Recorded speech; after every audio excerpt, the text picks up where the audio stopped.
में गृह मंत्री अमित शाह की अहम बैठक आज एफसीआरए पर आज शाम 5:30 बजे करेंगे हाई लेवल मीटिंग। कुछ प्रावधानों और आशंकाओं पर चर्चा संभव।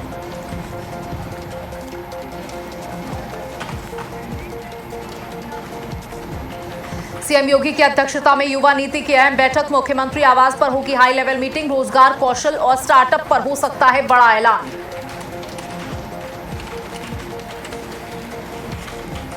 डिप्टी सीएम केशव प्रसाद मौर्य का समाजवादी पार्टी पर वार। कहा, अखिलेश यादव के पीडीए का मतलब परिवार डेवलपमेंट अथॉरिटी।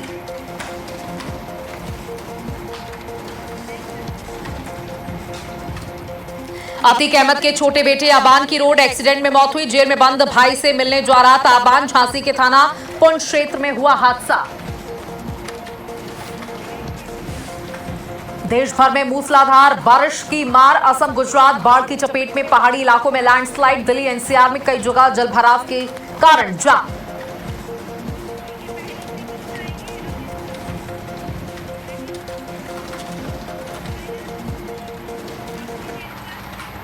तो चलिए बुलेटिन की शुरुआत करेंगे। आपको बता दें कि आज गृह मंत्री अमित शाह एक अहम बैठक लेने जा रहे हैं। आज गृह मंत्री अमित शाह की एक अहम बैठक, इस बैठक की अध्यक्षता खुद गृह मंत्री अमित शाह करेंगे। काफी अहम बैठक ये मानी जा रही है। गृह मंत्री अमित शाह के द्वारा ये बैठक की जाएगी।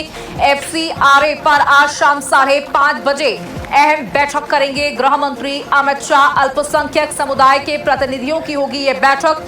एफसीआरए के कुछ प्रावधानों और आशंकाओं पर चर्चा संभव।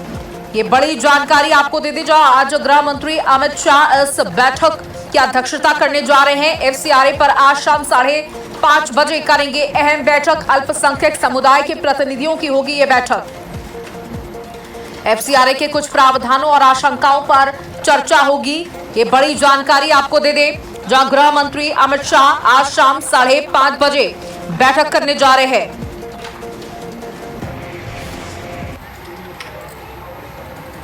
और हमारे साथ हमारे सहयोगी स्नेह कमल फोन लाइन पर जुड़ चुके हैं। स्नेह कमल, आज शाम 5:30 बजे गृह मंत्री अमित शाह बैठक लेंगे।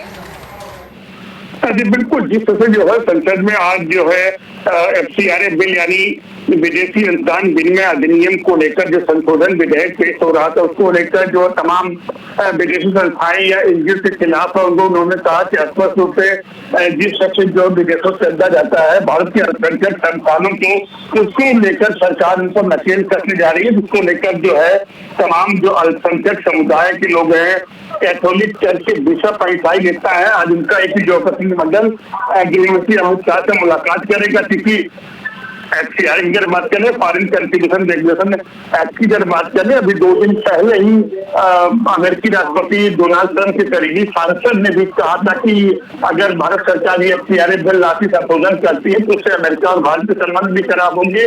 तो कुछ इलाकों विदेशों जो चंदा आता है भारत के तमाम एनजीओ को या धार्मिक संस्थाओं को, अब उसमें उनकी जवाबदेही तय करने की वो पैसा कहाँ जाएगा, सरकार मतलब वो संस्था कहाँ खर्च करेगी, इन सभी चीजों का एक पारदर्शी हिसाब में सरकार ये कानून लेकर आ रही है। तो जिसके लिए जो है जो अल्पसंख्यक संस्थान है या तो जो चर्च के जो कैथोलिक बिशप चर्च है, ईसाई संस्थान है, उनके मन में कोई न कोई एक भ्रम है। उस भ्रम को दूर करने के लिए आज जो है गृहमंत्री अमित शाह और इन तमाम संगठनों के बीच 5:30 बजे संसद भवन परिसर में मुलाकात होगी, एक बैठक होनी है। बिल्कुल, देखिए आज जो अहम बैठक होने जा रही है, सभी को इस बैठक का इंतजार है। अब आपसे ये स्नेह कमल समझना चाहूंगी, देखिए क्या एफसीआरए के नियमों में बड़े बदलाव की तैयारी है? अल्पसंख्यक संगठनों की फंडिंग पर क्या सख्ती बढ़ाई जाने वाली है? एफसीआरए में किसी संगठन की शक्ति की बात नहीं, सरकार से ये है कि जो विदेशों से जो है एनजीओ को या जो धार्मिक संस्थाओं को जो पैसा प्राप्त होता है उसके खर्च का हिसाब सरकार को देना होगा और उसमें आपको पूरी पारदर्शिता बरतनी होगी। न कि कोई शक्ति है या कोई नकेल की बात नहीं है। सरकार सिर्फ चाहती है कि आप जो खर्च करेंगे उसका हमें स्पष्ट रूप से पारदर्शी विवरण चाहिए। बिल्कुल स्नेह कमल, देखिए माना जा सकता है कि इस बैठक के बाद बड़े फैसले भी लिए जा सकते हैं। सरकार और संगठनों के बीच भरोसे का भी यहाँ पर संकट जरूर पैदा हो रहा है। जी बिल्कुल, जिस तरह से जो तमाम विदेशी संस्थाएं हैं, खासकर जिस तरह की मैंने जिक्र किया कि खुद अमेरिकी राष्ट्रपति डोनाल्ड ट्रंप के जो करीबी एक सीनेटर है, जो सांसद अमेरिका के, उन्होंने स्वयं इस बात का 2 दिन पहले आरोप लगाया कि सरकार, भारत सरकार अगर FCRA संशोधन करती है तो इससे भारत और अमेरिका के संबंध भी खराब होंगे। कई तरह के तमाम आरोप लगा, लेकिन देखना यह है कि जब ये बिल वाकई सदन में जब आएगा तो क्या कुछ संशोधन में है, और जब 5:30 बजे इसको लेकर जो गृहमंत्री अमित शाह और तमाम संस्थाओं की जब बैठक होगी तो क्या कुछ निर्णय होता है, क्या कुछ सरकार उनकी शंकाओं का समाधान करती है, या फिर क्या कुछ होता है, ये बैठक के बाद स्पष्ट हो पाएगा। बिल्कुल, बहुत बहुत शुक्रिया स्नेह कमल हमारे साथ जुड़ने के लिए, तमाम जानकारियां साझा करने के लिए। और इसी बीच एक और आपको बड़ी खबर उत्तर प्रदेश से दे दें, जहां योगी आदित्यनाथ सरकार अब युवाओं को लगातार साधने का प्रयास कर रही है। युवाओं से जुड़ी नई योजनाएं लाने का प्रयास कर रही है। किस तरीके से युवाओं को स्वावलंबी बनाया जाए, इसकी तैयारी कर ली गई है। बता दें कि युवा नीति पर मुख्यमंत्री एक अहम बैठक लेने जा रहे हैं, जहां मुख्यमंत्री आवास पर यह हाई लेवल मीटिंग होगी, जहां रोजगार, कौशल और स्टार्टअप पर बड़ा ऐलान किया जा सकता है। युवाओं के लिए नई योजनाओं को मंजूरी मिल सकती है, जहां युवा सशक्तिकरण को लेकर सरकार की ये बड़ी तैयारी। किस तरीके से, बता दें कि भारत में युवाओं की संख्या सबसे ज्यादा है और अब भारतीय जनता पार्टी का पूरा फोकस युवाओं पर है, क्योंकि युवा देश का भविष्य है। किस तरीके से युवाओं को साधा जाएगा यहां पर, और बता दें कि योगी आदित्यनाथ सरकार नई रणनीति तय कर रही है, नई नीतियां बना रही है, नई योजनाएं ला रही है, युवाओं से जुड़ी हुई, युवाओं को प्रेरित करने वाली, युवाओं को स्वावलंबी बनाने वाली, उनको सशक्त करने वाली। और आज ये हाई लेवल मीटिंग होगी, जिसके बाद माना जा रहा है कि युवाओं से जुड़ी कई अहम घोषणाएं भी हो सकती हैं, कई अहम फैसले लिए जा सकते हैं सरकार की तरफ से। देखिए, सरकार का ये कहना है कि हम हमेशा से युवाओं की चिंता करते हुए आ रहे हैं, हमारी प्राथमिकता है युवा, देश का भविष्य है जो। तो मुख्यमंत्री आवास पर यह हाई लेवल मीटिंग होने जा रही है, जहां रोजगार, कौशल और स्टार्टअप पर हो सकता है बड़ा ऐलान। तो युवाओं के लिए नई योजनाओं को मिल सकती है मंजूरी, जहां युवा सशक्तिकरण को लेकर सरकार की तैयारी पूरी हो चुकी है कि किस तरीके से युवा को सशक्त करना है, युवा को आगे बढ़ाना है।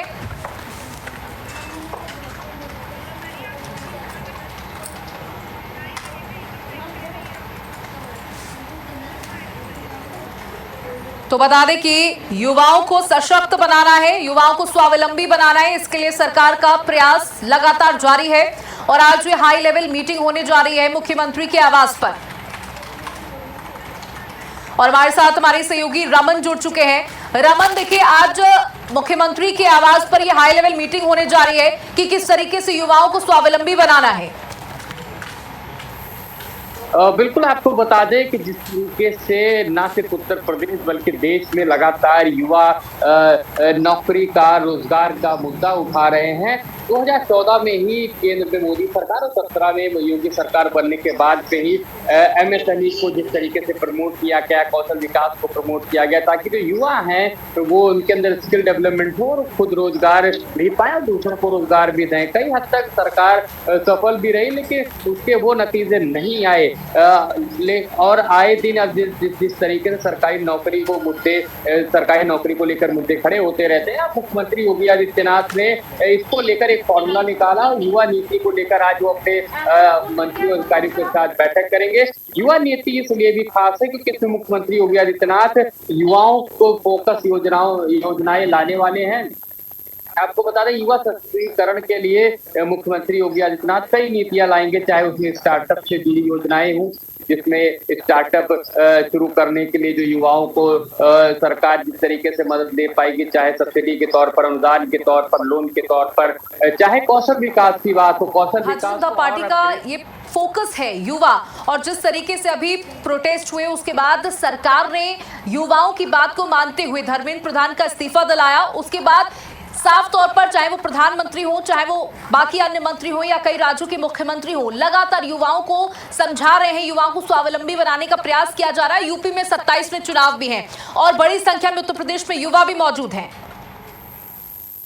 बिल्कुल सौम्या, मैं वही कह रहा था कि स्टार्टअप किस तरीके से मदद स्टार्टअप में की जा सकती है, किस हिसाब से कौशल विकास को और डेवलप किया जा सकता है। पहले कौशल विकास में जिन कोर्सेज की ट्रेनिंग होती थी उससे उच्च स्तर का, ताकि जो युवा हैं वो अच्छी ट्रेनिंग लेकर और बड़े स्तर की नौकरी पा सके। वही सरकारी कोचिंग जो लोग कॉम्पिटिटिव तैयारी कर रहे हैं उनके लिए फ्री कोचिंग की व्यवस्था, और अगर जो लोग कॉलेजेस में पढ़ रहे हैं उनके लिए सीधे प्लेसमेंट की व्यवस्था, इन सारी चीजों को बिंदु रखा जाएगा और उसमें मुख्यमंत्री तय करेंगे किन किन माध्यमों से जो युवाओं का कल्याण किया जा सकता है। युवाओं की जो समस्या है उस पर भी बात होगी, युवा की क्या दिक्कत है, उसे पढ़ाई में क्या दिक्कत आ रही है, रोजगार में क्या दिक्कत आ रही, नौकरी में क्या दिक्कत आ रही, तमाम ऐसे मुद्दे हैं जिस पर बैठक होगी और उसके बाद सरकार युवा नीति बनाएगी। बिल्कुल रमन, तो देखिए सरकार पूरी तरीके से ये अपना मन बना चुकी है कि युवाओं के लिए नई नई नीतियां लेकर के आनी है, युवाओं को स्वावलंबी बनाना है। अगर आज इस मीटिंग की बात की जाए तो कौन कौन से मंत्री इस मीटिंग में मौजूद रहने वाले हैं और कितने बजे से ये मीटिंग शुरू होने जा रही है? लगभग आपको बता दें कि सभी विभाग के जो प्रमुख सचिव हैं, जो खासकर युवाओं से जो जुड़े हुए विभाग हैं, और कई अहम मंत्री भी इसमें शामिल हो सकते हैं। इसमें युवा कल्याण के मंत्री, जो औद्योगिक विकास के मंत्री, MSME मंत्री, ये सब मंत्री जो रोजगार से, स्टार्टअप से, युवाओं से जुड़े हुए जो विभाग जिनके पास है, वो सभी मंत्री इस बैठक में शामिल हो सकते हैं।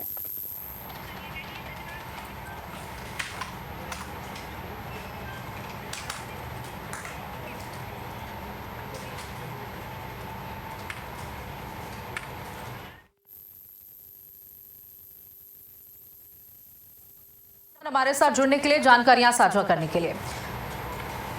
चलिए आगे बढ़ते हैं। जहां मुख्यमंत्री योगी आदित्यनाथ ने बड़ा बयान दिया है, बता दें कि मुख्यमंत्री योगी आदित्यनाथ ने बड़ा बयान दिया है, प्रधानमंत्री की यहां पर तारीफ की गई। बता दें कि मुख्यमंत्री योगी आदित्यनाथ के बयान के बाद लगातार सियासत बढ़ गई है। योगी आदित्यनाथ ने बड़ा बयान दिया है।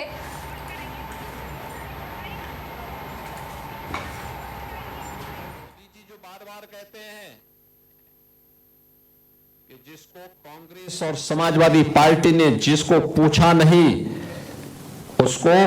हमने उसको बुला करके उसकी पूजा की है, इस सम्मान देकर के उसको पूजा की है। क्योंकि हमारे लिए जनता केवल वोट बैंक नहीं है। बिना भेदभाव के भारत के लोकतंत्र के अंदर हर जनता को शासन की सुविधा का लाभ मिलना चाहिए। इसके लिए हमने जनार्दन के रूप में उसको सम्मान दिया है, उसकी पूजा की है। और यही कारण है कि चाहे वह बनटांगिया हो, चाहे वह मुसहर हो, चाहे वह कोल हो, चाहे वह बुक्सा हो, सहरिया हो, गौड़ हो, थारू हो, चेरो हो, इन सभी जातियों के उत्थान के लिए जो कार्य हुआ है, इनको सैचुरेशन के लक्ष्य तक पहुंचाने के लिए जो कार्य किया गया है, ये उसी श्रृंखला का हिस्सा है। क्या कोई सोचता था कि निषाद राज गुहा का एक भव्य प्रतिमा श्रृंगवेरपुर में लगेगी? भगवान राम के साथ गले मिलते हुए निषाद राज की भव्य प्रतिमा आज आपको सैकड़ों किलोमीटर दूर से भी श्रृंगवेरपुर के टीले के ऊपर दिखाई देती है। कितना भव्य तस्वीर है। कोई सोचता था महाराज सुहेलदेव की विजय स्मारक बहराइच में बनेगा? आज वो बन करके तैयार हो चुका है। कोई सोचता था कि उत्तर प्रदेश के अंदर ट्राइबल म्यूजियम बनेगा? आज वो बन गया है। बलरामपुर में, मिलिया कोडर में भी बन गया है, और हम मिर्जापुर सोनभद्र में भी उसकी बनाने की तैयारी कर रहे हैं।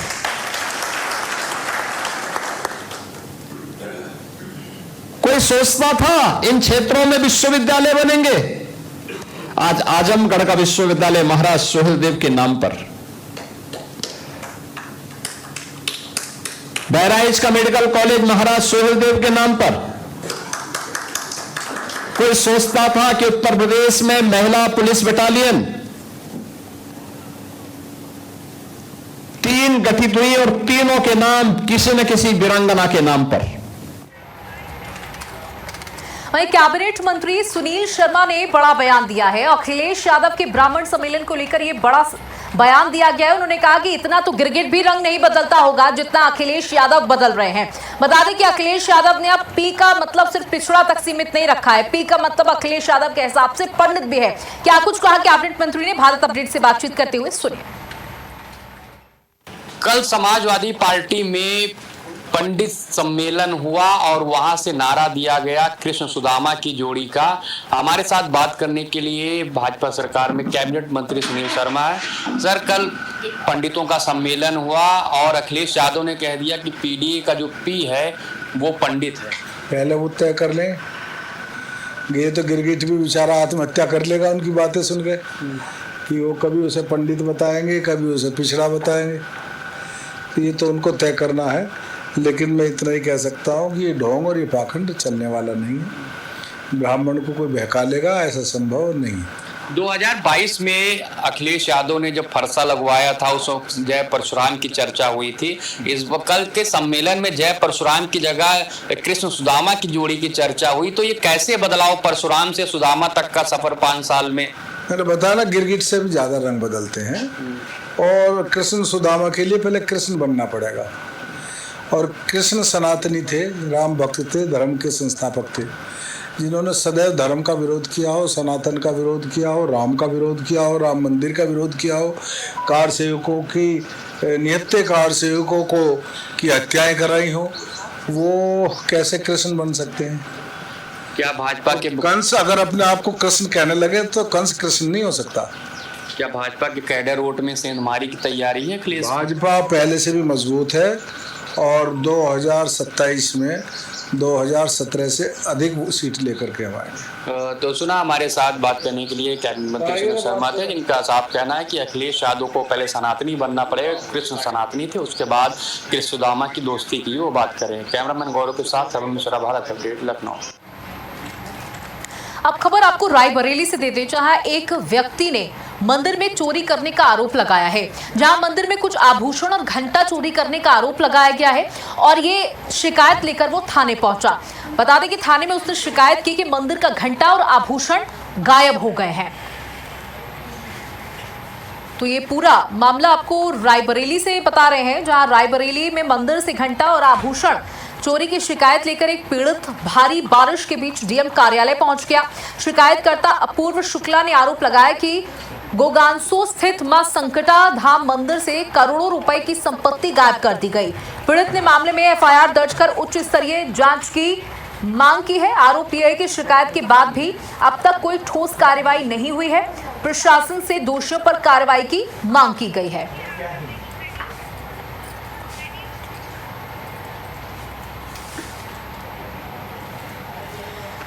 तो देखिए, लगातार मिलावट मिलने के बाद आगरा में बड़ी छापेमारी की गई है। आगरा में मैदा और दूध में बड़ी छापेमारी की गई है। बता दें कि अलग अलग राज्यों से, अलग अलग शहरों से लगातार तस्वीरें सामने आ रही हैं, जहां बड़ी संख्या में खाद्य विभाग छापेमारी कर रहा है और खाद्य सामग्रियों पर छापेमारी जारी है। बता दें कि आटा मैदा उत्पादों पर एफएसडीए की छापेमारी, आगरा में ये छापेमारी की गई है। विभिन्न प्रतिष्ठानों से 7 अधिक नमूने कलेक्ट किए गए हैं। श्याम भोग एंटरप्राइजेस से आटा जब्त किया गया है। 1498 किलो गेहूं का आटा जब्त किया गया है। इरादत नगर शमशाबाद रोड में कार्रवाई हुई। फतेहपुर सीकरी, बोदला अन्य क्षेत्रों में भी छापेमारी की गई है।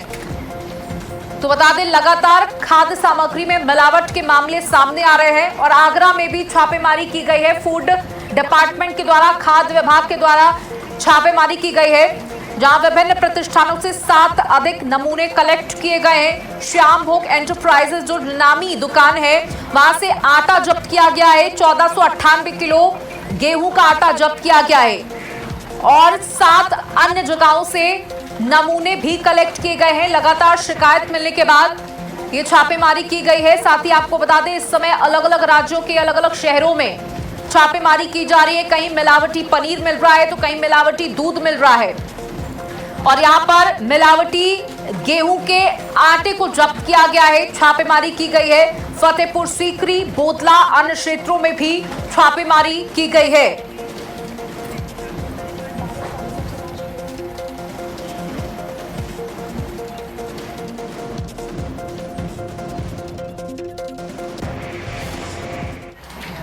तो देखिए लगातार पूरे उत्तर प्रदेश में जबरदस्त बारिश हो रही है। बात करें दिल्ली एनसीआर की तो यहां पर भी जबरदस्त बारिश देखने को मिल रही है। उत्तर प्रदेश के कई ऐसे जिले हैं जो जलमग्न हो गए हैं, साथ ही कई ऐसे जिले हैं जहां पर बढ़ती गर्मी से, बढ़ती उमस से लोगों को राहत भी मिली है।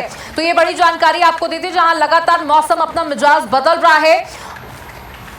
और ये 5 तस्वीरें आपको असम, छत्तीसगढ़, यूपी, गुजरात और महाराष्ट्र की दिखा रहे हैं, जहां पर असम में तबाही देखने को मिली है। 80 से ज्यादा लोगों की जान चली गई। तो बात अगर छत्तीसगढ़ की करें तो यहाँ भी स्थितियां बहुत अच्छी नहीं है। पुल डूब चुके हैं, बड़े बड़े पेड़ जो हैं वो गिर गए हैं। वहीं यूपी से अगर आपको तस्वीर दिखाएं तो कई ऐसे जिले हैं जहां लगातार उमस बढ़ रही थी और जब वहां पर बारिश हुई तो लोगों को इस गर्मी से जरूर राहत मिली है। वहीं गुजरात से अगर आपको ये तस्वीरें दिखाएं, आप देख सकते हैं कि गलियों में लोग नाव चलाने को मजबूर हो गए। और बात अगर महाराष्ट्र की करें तो महाराष्ट्र में लगातार 1 से 1.5 महीने से जबरदस्त बारिश हो रही है। रेड अलर्ट पर महाराष्ट्र है। तो कहीं राहत तो कहीं आफत बनकर ये बारिश जो है वो टूट रही है। बारिश और फ्लैश फ्लड से हाहाकार मचा हुआ है। उफान पर नदियां हैं, जनजीवन पूरी तरीके से अस्त और व्यस्त हो चुका है। कई राज्यों में अभी भी रेड अलर्ट है।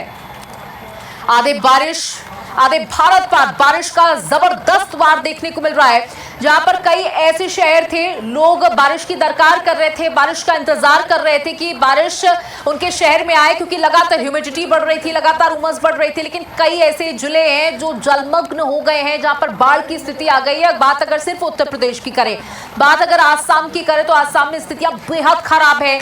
लोग अपने घर छोड़कर जा चुके हैं। जो किसानों की जमीन है वो पूरी तरीके से तबाह हो चुकी है, घर मकान तबाह हो चुके हैं, बड़ी बड़ी बिल्डिंगें ताश के पत्तों की तरह धाराशाही हो गई हैं। बात अगर उत्तराखंड की करें तो पहाड़ों पर भी कुछ ऐसा ही हाल है, लैंडस्लाइड लगातार हो रही है। अलर्ट पर रहने के लिए मौसम विभाग ने कहा है लोगों को। और जो सैलानी है, अगर पहाड़ों का रुख कर रहे हैं, पहाड़ों में घूमने के लिए जा रहे हैं तो अलर्ट रहने की जरूरत है, क्योंकि इस समय तस्वीरें खराब हैं पहाड़ों की। तो मानसून के प्रकोप में यूपी, हरियाणा, बिहार और गुजरात आ चुका है और माना जा रहा है आने वाले 3 से 4 दिन ऐसा ही मौसम रहने वाला है। बात अगर दिल्ली, नोएडा जैसे शहरों की करें तो यहाँ जरूर लोगों को राहत मिली है, लेकिन जो व्यवस्थाएं जिनकी बात की जा रही थी कि जबरदस्त व्यवस्थाएं हैं, उनकी पोल भी जरूर खुलती हुई दिखाई दे रही है।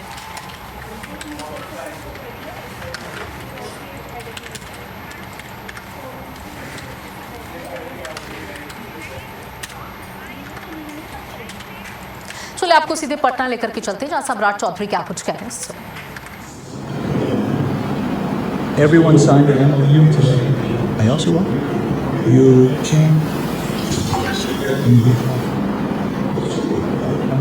And the facilities that we provide under our rules, we will definitely continue. And we will also become a steel hub and beyond. The way these agreements happen today. If it's signed, if 6 to 7 steel plants are set up here, it means beyond is going to become a steel line. I congratulate everyone for this. And many textile-related companies have agreed to set up the manufacturing units here. We intend to work at the lower levels as well. Naturally, you will find the most laborers in the textile sector who are from Bihar. That is why you will also benefit.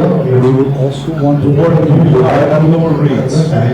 Third, the nuclear plant is new for us, but it is only in India now, and it is limited in Bihar. We are already working on the most important task of supplying water, covering areas from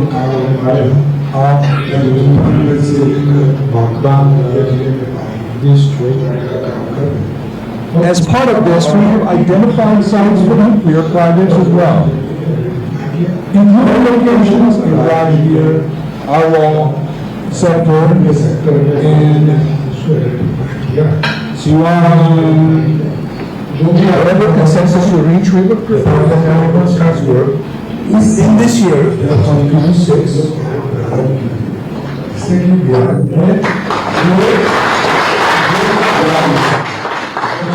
I once again welcome all of you as our bulletin में और इसी के साथ इस bulletin में इतना ही। नमस्कार।